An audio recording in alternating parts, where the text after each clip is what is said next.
arrived at the site.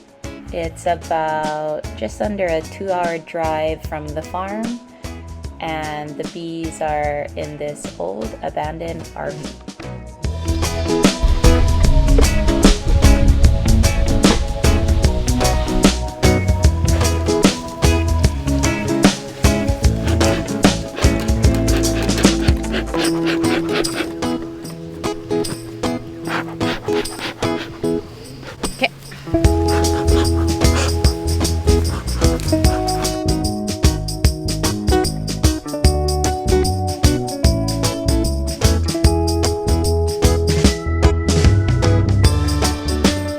This was definitely an easier hive to access.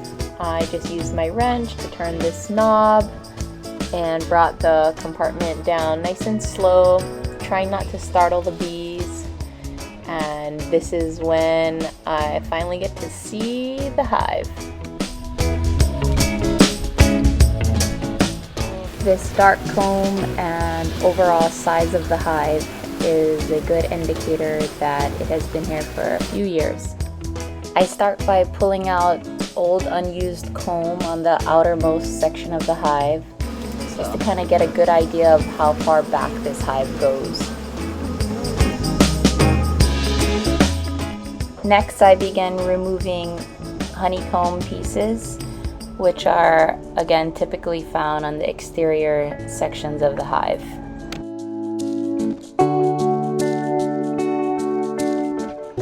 I use smoke during removals to keep the bees calm.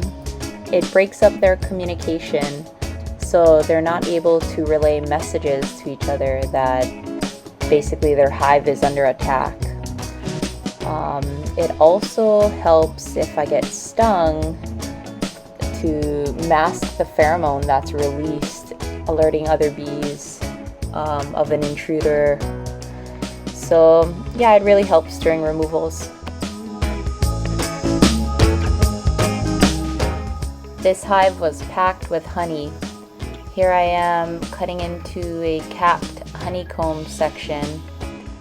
This was a pretty unique comb section, as the bees had built straight into this old coffee mug. Definitely brings a new meaning to a cup of honey. Anyone who knows me knows how much I love collecting old coffee mugs, so this removal was quite the treat. This was the first of many mugs found throughout this removal.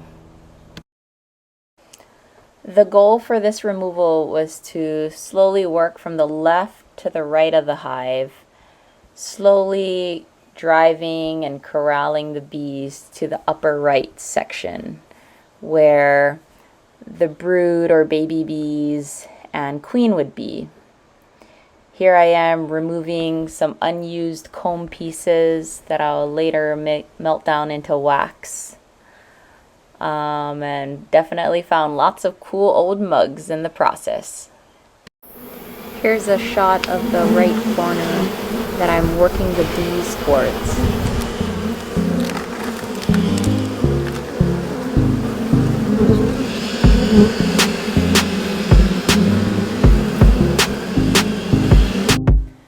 Here I am removing more capped honeycomb pieces.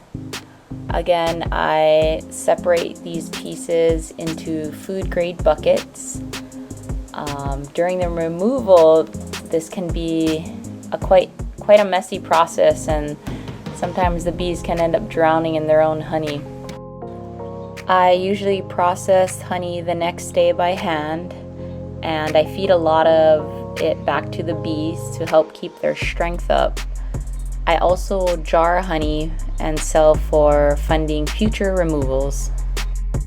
Here's a pretty cool side shot of a capped honeycomb piece. You can see both sides of the cells are packed with honey. I use this bee brush to gently brush the bees off the comb pieces before transferring them into my bucket. Doing bee removals can be a very messy and intrusive process. I try my best to save every part of the hive while avoiding as many casualties as possible. These capped honeycomb pieces take an extreme amount of work and effort by the bees to fill, so I try my best to save it all. Here's another shot of more beautiful capped honey.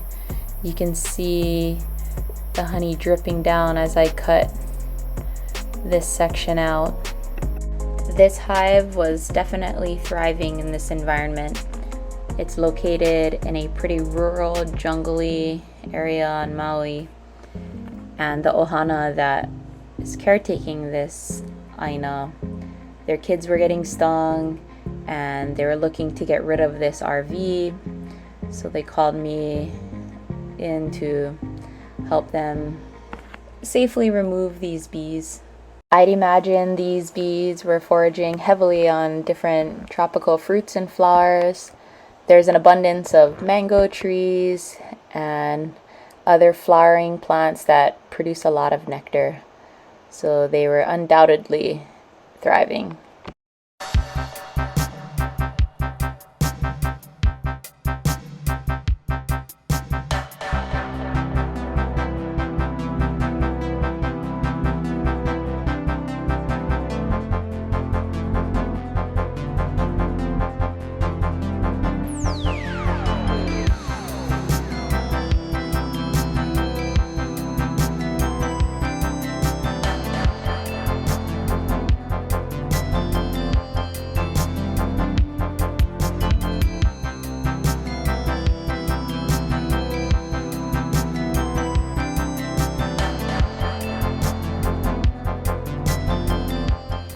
Here's a pretty cool perspective of the removal thus far. I just slowly dissect the hive and drive the bees towards one corner of the hive, all while looking for the queen. This hive was full of capped honey. Here we are continuing the process of cutting out these slabs and transferring them into our bucket, being sure to brush all the bees off.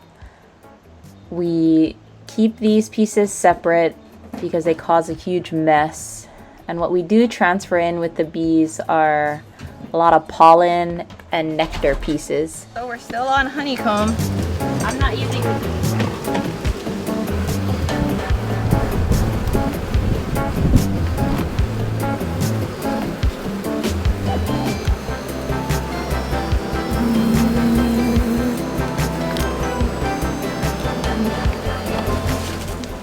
When cutting out these chunks of honeycomb, I try to be as neat and clean as possible. What can happen is the honey will start dripping down to the bottom of the hive and they can start pooling up. Bees can get stuck in them and drown, or honey can just get onto their wings and prevent them from flying. The most important thing when doing removals is you really can't rush. Once you start rushing, you jeopardize killing bees and just making a big mess. I try to just take my time and enjoy the process. It can be quite tedious sometimes, but it makes it all worth it in the end. So a little bit of pollen here on this side, but still capped honey. So maybe on the next comb, we start seeing more pollen and maybe some brood.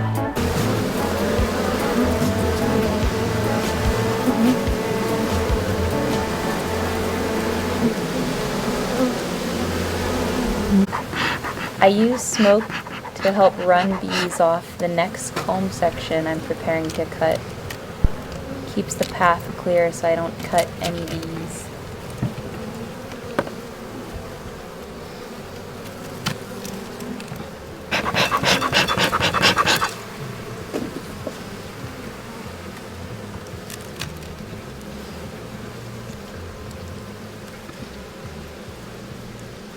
Oh my god, this is gonna be a big old beast.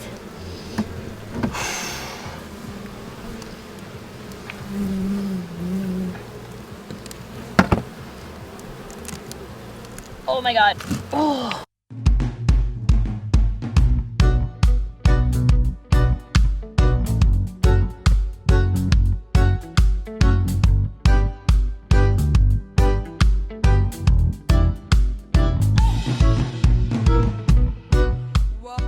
The smoke also helps to keep the bees calm throughout their removal.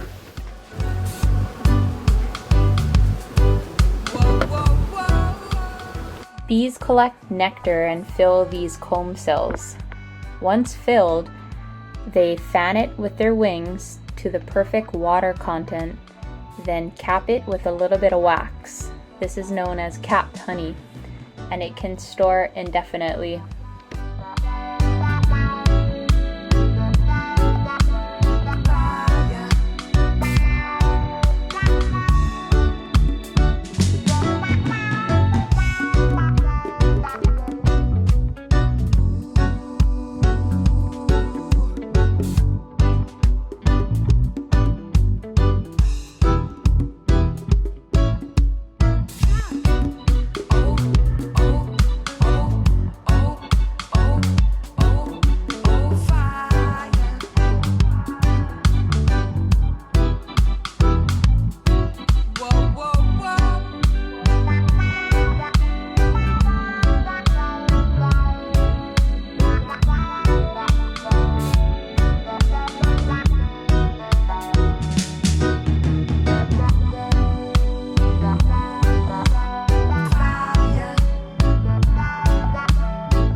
Here you can see the bees gathering in this upper right corner, covering their brood comb, which is where the baby bees are.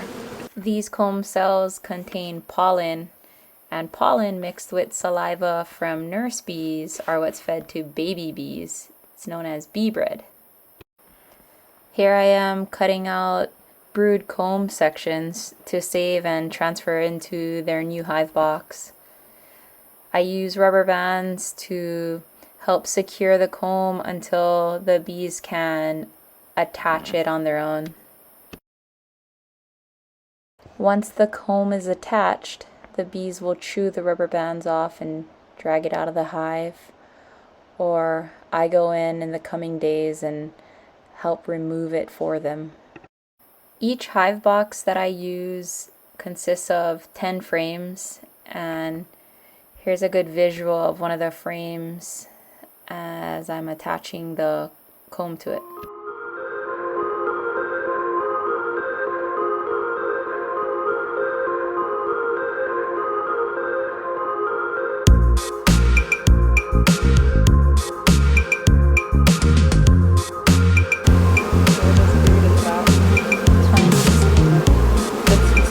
Get it to the right moisture content, but that looks like nectar and pollen. So we don't want to mix the nectar in with the honey. This is a great visual of capped honey, nectar, pollen, and brood. Here's a shot of the progress thus far. There's just a few remaining comb pieces in the upper right corner. I really slow down the pace at this point to be sure I don't injure the queen. Here's another honeycomb piece built directly into this cup. It's like a exposed hive. At this point, I'm removing the last of the comb pieces, which are brood comb pieces. So I want to be extremely gentle and keep my eyes peeled for the queen. Once I'm sure the queen is not on this comb section, I'll take it to the hive box and begin attaching it to a frame.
After pulling out the remaining comb pieces, I realized that a great majority of the bees had gone into the RV, and this was most likely where they are hiding their queen. And finding the queen is the most important part of a successful removal. At this point, my only goal is to find the queen, and it took me about an hour to an hour and a half to do so. This is the moment when I found the queen. We were literally in the last hour of sunlight. Oh, it's such a relief. Oh my god, you see her, Mahalo? I cage her in this queen clip. In the camera, The bees are able to go in and out of the slots to feed her and tend to her. However, she is unable to fit through. I release her the next day on the farm. Here she is in the upper right corner of the clip.